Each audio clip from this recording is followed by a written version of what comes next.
오늘 본문 말씀을 보면 이 베드로가 예수님을 3번 부인하는 그런 장면이 나오죠. 특별히 우리가 계속 보고 있는 말씀을 보면 그 예수님의 모습, 당당한 모습과 또 오늘 비겁한 베드로의 모습이 대비적으로 보여지고 있습니다. 예수님은 대제사장 가야바의 집들에서 또 많은 산헤드린 공회원들, 또 로마 군병들, 이런 사람들 앞에서 신문을 받으면서도 예수님은 당당하게 전혀 굽힘 없이 고난을 받고 계시지만, 그러나 오늘 이 베드로는 그 믿음이 꺾여서 예수님을 모른다고 3번씩이나 부인하는 그런 안타까운 장면을 보게 됩니다. 자, 어제 말씀에 보면 베드로가 예수를 멀찍이 따라왔다. 멀찍이. 그러니까 그 마음속에 두려움이 있었다는 거죠. 나도 잡히면 어떡하나 라고 하는 이런 안절부절한 모습이 보입니다. 네, 오늘 66절에 보면 베드로는 아랫뜰에 있더니 대제사장의 여종 하나가 왔다. 아랫뜰. 지금 많은 사람들이 둘러서서 지금 캄캄한 밤중이고 또 추우니까 모닥불을 펴놨죠.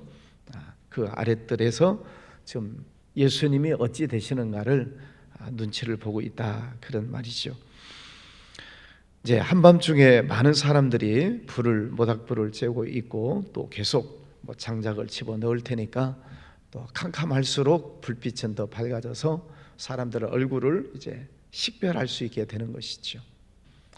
불빛에 저 사람은 누구고 이 사람은 누구고 다 봤겠죠. 그중 여종 하나가 와서 베드로가 불 쬐고 있는 것을 보고 주목하여 이르되, 한 여종이 계속 베드로를 보고 있단 말이죠. 많은 사람들이 불 쬐고 있는데 그 중에서 유독 베드로를 주목해 봤다. 베드로도 아마 그 여종하고 눈이 마주쳤을 거예요. 그렇죠? 왜냐하면 늘 불안한 사람은 동공지진이 일어난다고 하죠. 불안한 사람은 눈동자가 가만히 있지 못하지요. 계속 살펴보는 거죠. 그러다가 그 여종하고 눈이 딱 마주쳤을 텐데 무슨 생각이 들었을까요? 당시에 여종이면 그렇게 사람 취급을 잘 받지 못하는 그런 존재이지요. 그 당시에는 그랬습니다. 그런데 그 여종과 이 베드로가 눈이 딱 마주쳤을 때 찔끔했을 거예요. 베드로 스스로. 왜냐하면 그 여종이 지금 한 번만 쳐다보는 게 아니라 주목했다. 계속 바라보고 있는 거예요. 저 사람이 누군가? 누구지? 어디서 봤지? 계속 바라보고 있는 것입니다. 그러다가 예수를 따라다니는 사람이구나. 그래서 물어보죠. 67절. 너도 나사렛 예수와 함께 있었다. 당신도 예수와 함께 있었지. 그러니 베드로가 얼마나 찔끔했겠습니까? 66절에 베드로가 부인하여 이르되, 나는 네가 말하는 것이 무엇인지 알지 못하고 깨닫지도 못하겠다. 지금 네가 무슨 말을 하냐? 나는 모르겠다. 나는 아니다. 부인을 했다. 그런 말입니다. 지금 그렇지 않아도 지금 두려운 마음속에 멀찍이 따라와서 모닥불 피어있는 사람 뒤편에 있다가 추우니까 슬금슬금 앞으로 왔을 거예요. 그러다가 여종에게 들켜서 너도 예수 믿는 사람이지. 그랬더니 베드로가 뒷걸음을 치면서 아니야, 나는 그 사람 몰라. 뒷걸음을 치면서 얼굴을 감추고 있는 거죠. 그 다음에 어떻게 됐어요? 하며 앞들로 나갈세. 그 자리를 피해버리는 거죠. 아마 이 여종과 눈이 마주쳤을 때 너도 예수와 함께 있었다 하는 말을 들었을 때 들켰구나, 큰일 났다 하는 생각이 베드로 머릿속에 들었을 거예요. 그래서 추워서 슬금슬금 앞으로 가려다가 들켜서 뒷걸음질 치고 앞들로 멀리 자리를 옮겼다, 그런 말입니다. 지금 계속해서 이 마가복음 속에서 이 예수님과 베드로를 계속 대비적으로 보여주시고 계세요. 많은 사람들이 예수님에게 와서 잘못한 것에 대해서 고소하고 고발하고 또 거짓 증인을 세워서 예수님을 모함하려고 하는 그런 상황 속에서도 예수님은 언제나 당당하셨죠. 내가 바로 메시아다, 이 말하면 큰일 나는 거죠. 그런데도 예수님은 당당하게 내가 그니라, 내가 메시아다. 인자가 권능자의 우편에 앉은 것과 하늘 구름을 타고 오는 것을 너희가 볼 것이다. 예수님의 그 신분을 당당하게 드러내는 것입니다. 나는 메시아다. 내가 곧 이 땅을 심판하기 위해서 올 것이다. 예수님은 당당한 모습인 것에 비해서 이 베드로의 비겁한 모습을 보게 됩니다. 지금 이 뒤뜰에서 모닥불을 피우고 있는 데서 이 베드로가 그 얼굴이 이제 인식이 되고 여종한테 들켰잖아요. 그래서 앞뜰로 옮겼다. 이 말은 앞뜰이라고 하는 것은 이제 그 가야바 법정 집 안으로 들어오는 아치형 문이 있죠.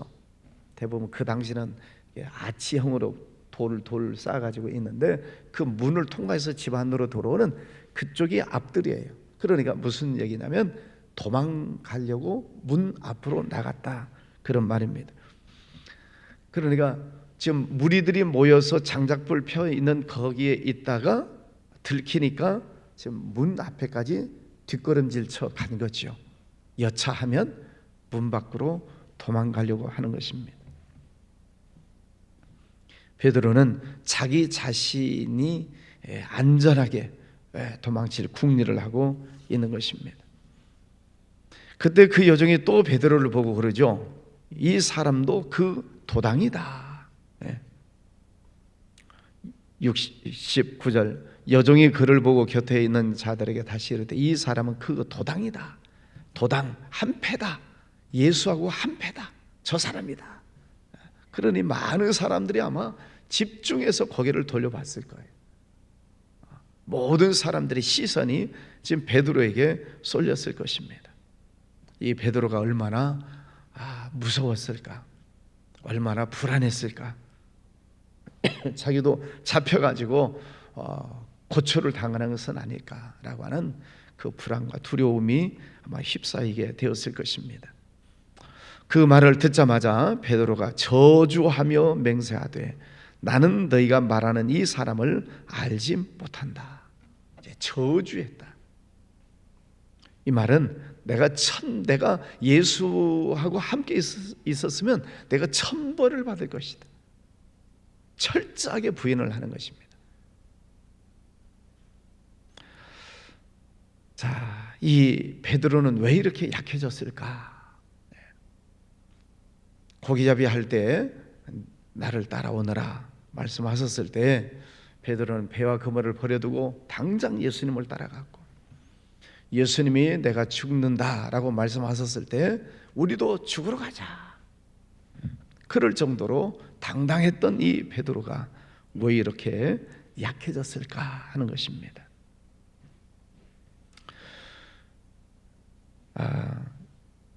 오늘 마가복음에서는 나오지 않았지만 누가복음 말씀에서 보면은, 누가복음 22장에 보면은 저는 이 누가복음에 나오는 장면을 보면서 참 많은 것을 생각하게 돼요.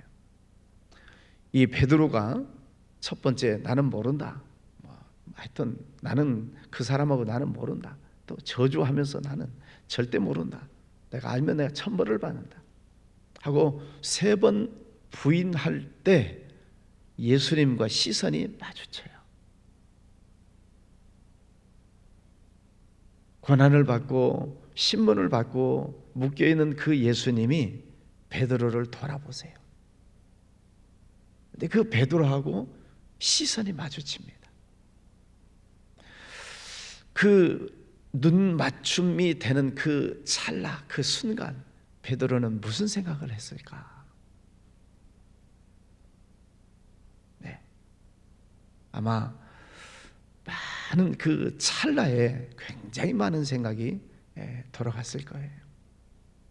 지난 3년 동안 예수님의 사랑을 받고 예수님의 수제자가 되어서 열심히 전도하고 열심히 주님 복음을 전하고 또 많은 기적도 일어나고 그랬었던 이 베드로가 지금은 여종 앞에서도 그 여종, 작은 여종 앞에서도 예수를 모른다고 부인하고 뒷걸음질 쳐 도망가고 나는 예수와 한패면 내가 천벌받는다라고 하는 저주하면서까지 예수님을 부인했던 그 베드로가 예수님과 눈이 마주쳤을 때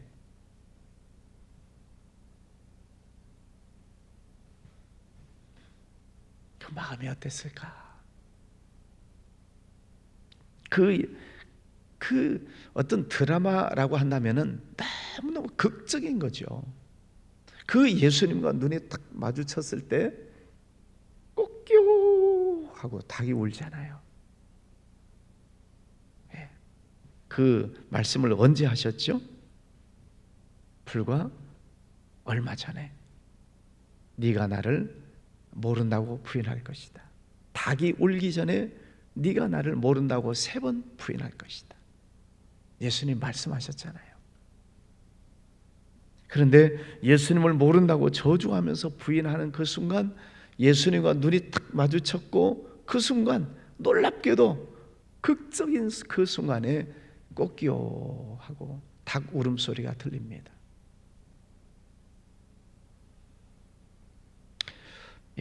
누가복음 말씀에서는 그 닭 울음소리를 듣는 순간 밖으로 뛰어나가서 통곡을 했다. 내가 이 정도밖에 안 되는 사람인가? 내가 왜 이렇게 약한 존재인가? 지난 3년 동안 정들었다면 정들었을 그 관계인데 내가 왜 이렇게 예수님을 부인했을까? 가슴을 치면서 통곡을 하는 것이죠. 아마 베드로의 슬픔이 굉장히 컸을 거예요. 내 믿음이 이것밖에 안 되나? 예수님은 나를 위해서 많은 일들을 행하시 나를 지극히 사랑해 주신 그 예수님의 사랑을 지난 3년 동안 받았는데 내가 결국 이런 존재밖에 되지 않는 것인가? 아마 철저하게 무너졌을 거예요. 오늘 이 베드로를 통해서 주님께서 우리에게 주시는 영적인 교훈이 뭘까? 왜 이렇게 두려워하고 무서워하고 뒷걸음질 치고 예수님을 모른다고 부인하고 도망치고 있을까? 예수님에 대한 온전한 사랑이 없기 때문에 그래요. 요한일서 4장 말씀에 보면 온전한 사랑이 두려움을 내어 쫓나니 두려우면 형벌이 따릅니다. 내가 이 하나님을 예수님을 온전하게 사랑하면 죽음이 두렵지 않은 거죠. 순교가 쉬운 일은 아니지만 그래서 순교자가 나오는 것입니다. 온전하게 사랑하면 죽음이 두렵지 않은 거죠. 그래서 주기철 목사님이 나오고 손양문 목사님이 나오고 교부였던 폴리캅 교부가 나오고 죽음을 두려워하지 않는 것입니다. 베드로가 예수님을 적당하게 멀찍이 따라오다가 곁눈질 하다가 뒷걸음질 쳐서 도망가는 건 예수님에 대한 온전한 사랑이 그 속에 없기 때문에 자기 자신이 두려운 거죠. 두려우면 형벌이 따릅니다. 두려우니까 뒷걸음질 쳐서 도망가는 것입니다. 왜 두려움이 들어와요? 온전한 사랑이 없으니까. 하나님을 향한 온전한 믿음이 없으면 문제가 생기면 두렵습니다.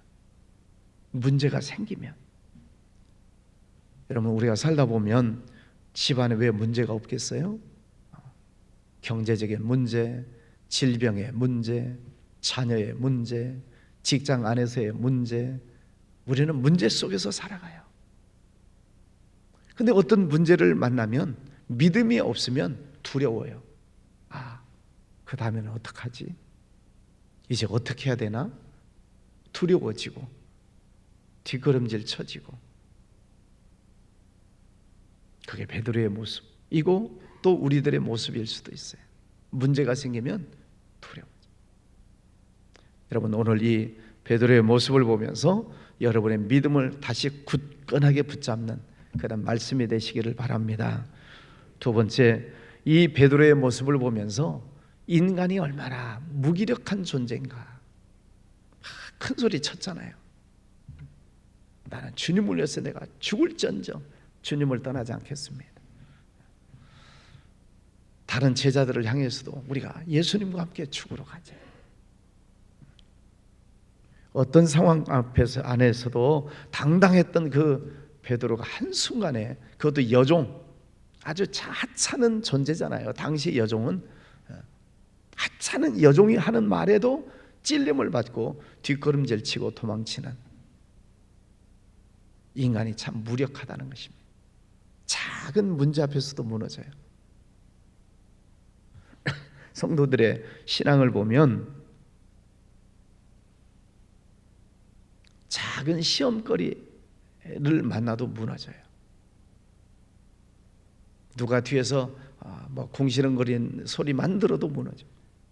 작은 문제만 생겨도 덜컥 무너지고. 인간이 얼마나 연약한 존재인가. 여러분, 내가 내 자신을 믿고 신앙생활 하지 마시고요, 성령 하나님을 의지하고 신앙생활 하시기를 바랍니다. 나는 한없이 연약한 존재예요. 여러분만 아니라 저도 마찬가지. 저도 어떤 문제가 생기면은 당장 걱정되고 잠이 안 오고 그래요. 그래서 주님 앞에 나와 엎드려 기도하고, 하나님 도와주십시오, 하나님 힘 주십시오, 하나님 붙들고 나가는 것이지, 내 믿음 가지고 나는 당당합니다, 아무도 없어요. 아무도. 죄송하지만 여러분도 그럴 수 없어요. 얼마나 인간이 무기력한 존재인가를 보여주고 있습니다. 이것은 하나님 성령을 끝까지 붙들고 의지해라. 그렇지 않으면 쓰러진다는 거죠.